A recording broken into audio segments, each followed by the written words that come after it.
Real Madrid, les amis, remporte le derby chez son voisin éternel, son rival bien entendu de la ville de Madrid, l'Atlético, aussi appelé le stade Wanda Prolongation Metropolitano, tellement ces mecs-là ont l'habitude de réclamer des 5 ou 10 minutes d'arrêt de jeu par match.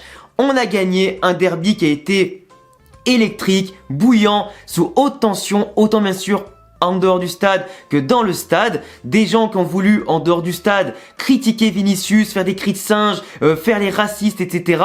Une minorité bien sûr des supporters de l'Atlético Madrid, mais il y en a quand même eu beaucoup en dehors du stade qui ont fait ça à l'arrivée du bus du Real Madrid et tout ça, plus les chants racistes, etc. aussi qu'on a entendu durant le match, quand il y avait Rodrigo, quand il y avait Alaba, quand il y avait Rudiger, quand il y avait Vinicius qui prenait le ballon, etc. Bah tu vois, aujourd'hui, je suis fier de mes bonhommes. Je suis fier, les amis, du Real Madrid qui a mis le football avant, bien entendu, la destruction et les coups. Aujourd'hui, on a eu deux équipes. On a eu l'équipe du Real qui a fait un jeu incroyable de maîtrise, de talent, de précision, d'efficacité, de football et surtout de jeu contre une équipe aujourd'hui qui n'a fait que mettre des coups, bordel. Reinildo, je sais pas comment ça se fait qu'il est resté sur le terrain, tellement il a fait des fautes, cet assassin, dont une sur Rodrigo qui a failli lui péter le genou, Hermoso qui prend un rouge vers la fin, qui aurait pu le prendre bien avant. On a eu, j'allais dire, un match pourtant très tranquille dans la globalité en termes de football pour nous. On a été très peu mis en danger, on a laissé très peu d'occasions chaudes à l'Atlético, qui marque quand même un but sur un corner et en plus une sortie un peu casquette de Courtois qui voit pas Militao qui la dévie sur l'épaule d'Hermoso, etc.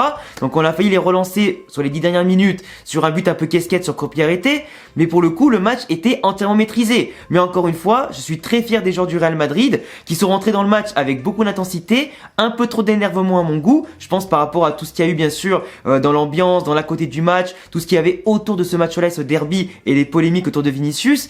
Mais globalement, le Real qui a su tranquille, très vite se maîtriser, retrouver son sang-froid, jouer le football avant de mettre des coups et surtout, bah ça a roulé comme sur des roulettes, j'allais dire. C'était parfait. Le Real Madrid, du gardien jusqu'à l'attaquant de pointe et les remplaçants qui sont rentrés, ça a été parfait. Maîtrise totale. Et vraiment, l'Atlético Madrid, ils ont essayé de mettre des coups à Vinicius, à Rodrigo, de leur faire péter les plombs. Mais je suis très fier de Vinicius notamment, qui par toutes les critiques, les polémiques, tout le racisme qu'il a subi ces derniers jours, il est resté calme. À des moments, il avait envie de péter un plomb, mais il est resté calme. Il a fait ce qu'il sait faire, jouer au foot, déborder, faire des crochets, faire le spectacle. Il amène grâce à lui sa vitesse et son abnégation justement le deuxième but que Valverde met après en force directement. Et d'ailleurs cette action là c'est magnifique parce que quand Vinicius part en profondeur et qu'il part vraiment vers Oblak, j'ai eu l'impression limite de revoir son accélération contre City où il va finir par marquer. Là pour le coup il fait quasiment la même chose. Poto s'allonge la ligne et Valverde qui en ce moment est absolument hors norme, qui nous sort encore une fois un match de zinzin, qui la met au fond. Et c'est hyper symbolique. Vinicius décisif, Valverde, l'homme en forme en ce moment côté Real, qui pousse vraiment le club vers le haut, qui marque encore un but dans un derby et un match hyper important. C'est parfait. C'est parfait. Et que dire? Mais que dire de Rodrigo et de Tchouaméni, s'il vous plaît? Tchouaméni, ça fait que 9 matchs qu'il joue au Real Madrid. J'ai l'impression que le mec, ça fait 10 ans qu'il est là. J'ai jamais vu une adaptation aussi forte depuis Cristiano, depuis des Mesut Özil, etc. Enfin, des mecs qui ont performé dès le début au Real Madrid. Mais vraiment, c'est énorme. C'est énorme ce qu'il nous fait. Et 80 millions d'euros plus 20 millions d'euros de bonus, c'est pas assez cher. Je vous le dis, les gens de Twitter là qui disaient qu'on allait se faire arnaquer, etc. Mais heureusement que les vrais pros et les vrais analystes du football, les vrais connaisseurs comme nous, on n'est pas sur Twitter H24. Heureusement qu'ils prennent pas pour la télé des mecs de Twitter. Parce que là, laisse tomber. Le tribunal Twitter pour le football, vous êtes désastreux les frérots. Vous êtes les pires.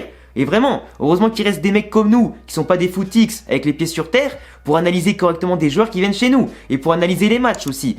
Tchouaméni, sa louche qui fait pile poil millimétré sur Rodrigo qui laisse à peine le petit rebond qu'il a prendre volé, qui marque un but en tant que remplaçant numéro 9 de Benzema, sur un appel parfait, la vitesse, la frappe. Mais qu'est-ce que tu veux dire? Oblak, il a vu la balle partir, il était blasé frérot, il était blasé. Et vraiment, Rodrigo, Tchouaméni, Vinicius, Valverde, mais c'est un quatuor de zinzin. Plus Ceballos, plus Camavinga qui sont rentrés, qui ont montré de la grinta, l'intensité, la puissance, qui ont joué à Tonka tous les coups. Mais parfait, parfait. On a une jeunesse indestructible.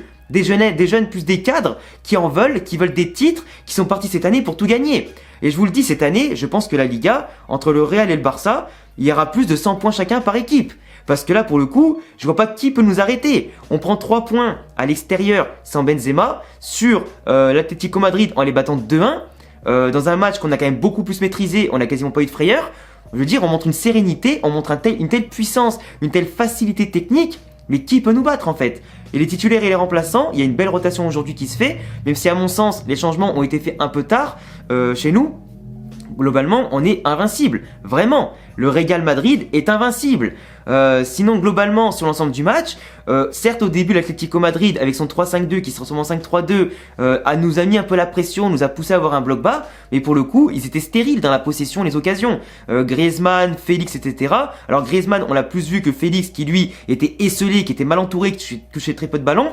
Mais globalement, les autres, que ce soit Correa, etc., qui sont rentrés, Cunha qui apporte un peu plus d'impact, ou Morata aussi, ils ont un peu plus de maîtrise avec ces deux attaquants-là en deuxième mi-temps pour apporter plus de peps au physique devant Alaba, Rudiger et Militao. Mais globalement, après, l'attaque de l'Atlético Madrid, c'est pas grand-chose. Moi, il y en a un qui me déçoit côté Atlético Madrid, c'est Marcos Llorente. Simeone, il a pris ce joueur-là qui était magnifique, il l'a fait exploser à un certain poste, et aujourd'hui, il le bride et surtout, il l'a transformé en machine à mettre des coups. Llorente qui est formé chez nous, c'est devenu un mec qui met des coups avant de jouer au football. Et ça, je suis pas d'accord. Ça, c'est vraiment quelque chose de pas beau à voir. Parce que Vini, Rodrigo et tous les autres globalement, on a pris trop de coups. Alors oui, c'est un derby, où il y a de l'intensité, où il y avait de l'enjeu. Mais pour le coup, le football, encore une fois, il n'a pas été fait côté Atlético Madrid. Et Simeone, à mon sens, il ferait mieux d'être viré un jour ou l'autre de ce club-là. Parce qu'avec les talents offensifs qu'il a et les faire jouer comme ça, c'est pas normal.